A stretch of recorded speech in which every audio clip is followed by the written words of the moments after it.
analista de datos y además miembro de Open COVID, Juan Carvajal, quien nos va a ayudar a un poco ver el panorama a nivel nacional. ¿Cómo está, señor Carvajal? Gracias por atendernos.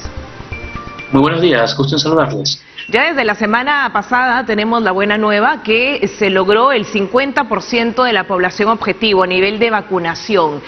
Digamos, ¿qué margen de esperanza y de probabilidad para un retorno a las actividades habituales o prepandemia podemos un poco, digamos, estar ya próximos a ese panorama?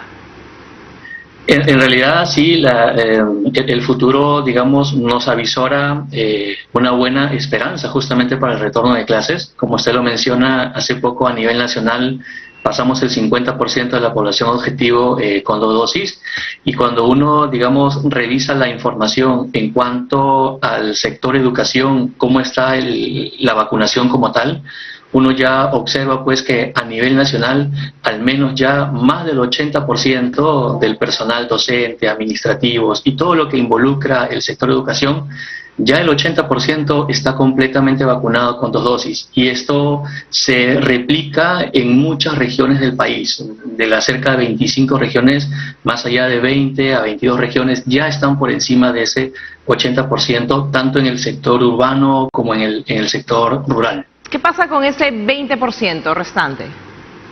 Sí, hay un 80%, digamos, con 2 dosis, y hay un 10% que están por completar su segunda dosis, es decir, que entre rezagados o que están a tiempo por poder cumplir esa segunda, y hay sí un 10% a nivel nacional que no han recibido vacuna alguna. Estamos hablando de cerca de 80.000 personas, ¿no?, entre docentes, personal administrativo.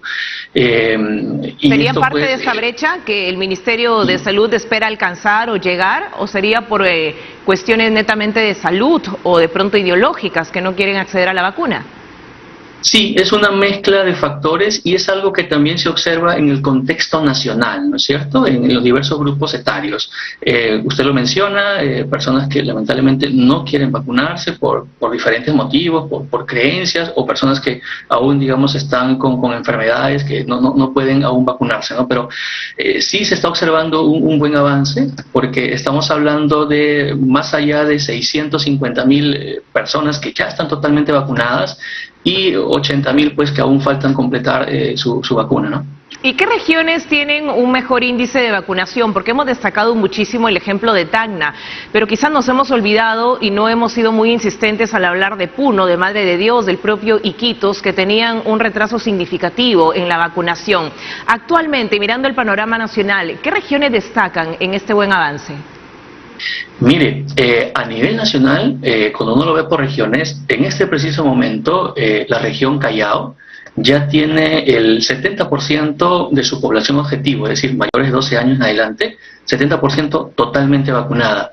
Tenemos Ica, que viene, digamos, en segundo con 63%, Tacna 62%, Moquegua y Tumbes también por encima del 60%.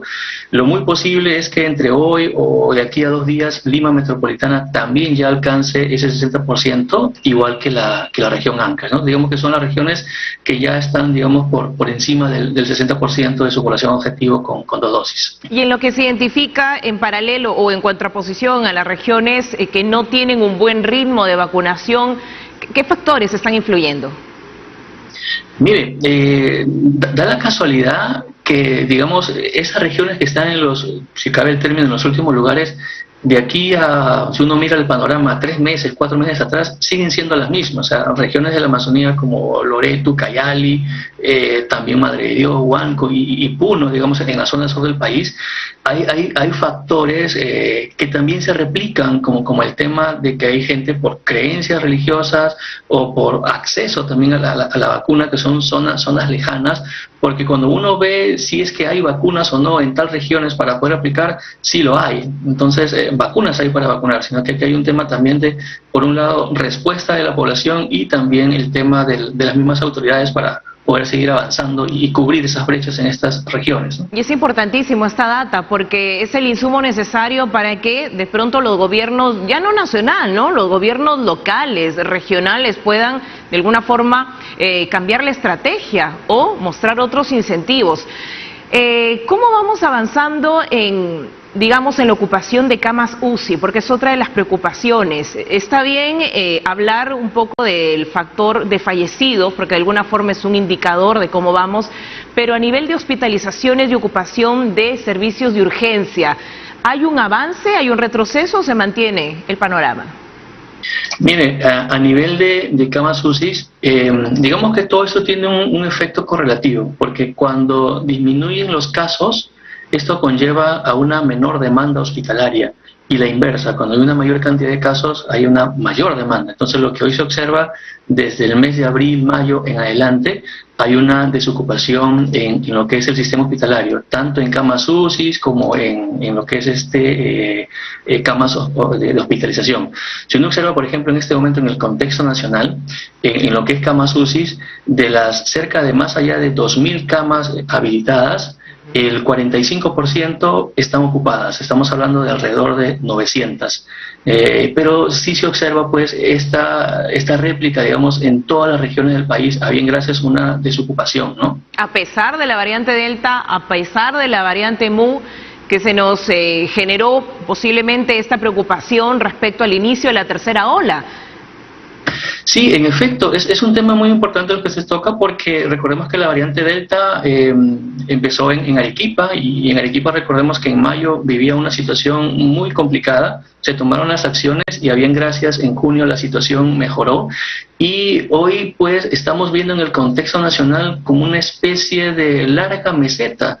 Por cerca de más allá de 2 a 3 meses no se observa, a bien gracias, un punto de quiebre, a pesar, ¿no?, de la variante Delta, variante Mu, variante Delta Plus, no se observa un punto de quiebre. ¿El inicio de una tercera ola, entonces, para cerrar, está lejano? ¿Todavía es una probabilidad? De que parezca la tercera ola es una alta probabilidad. Sin embargo, hoy, como le digo, si uno observa los indicadores, no se observa un punto de quiebre. Algo que ha ayudado definitivamente es la vacunación y el tema también de los cuidados que deba seguir la población, ¿no? Muy bien, a seguir entonces en ese ritmo. Juan Carvajal, analista de datos y miembro de Open COVID, muy amable, gracias.